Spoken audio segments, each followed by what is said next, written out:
मी Archana Misal team उडानमधून मला berry प्लसचा result द्यायचा आहे. 2021, 22 आणि 23 मध्ये सप्टेंबर आणि ऑक्टोबर महिना आला का मला चक्कर यायचे आणि माझे खूप हातपाय दुखायचे.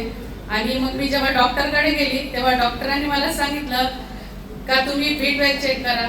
मी 2021 मध्ये B12 चेक केलं आणि ते माझं खूप कमी होतं, म्हणून मला डॉक्टरांनी B12 चे इंजेक्शन सजेस्ट केले आणि मी ते घेतले. पहिले आठवड्याचे एक दिवसाआड एक, नंतर आठवड्याला 5, नंतर महिन्याला 5, असंच 22 मध्ये पण मी असेच इंजेक्शन घेतले. नंतर डॉक्टर म्हटले आता तुम्हाला B12 चेक करायची गरज नाही, तुम्ही दरवर्षी B12 चे इंजेक्शन कंपल्सरी घ्यायचे.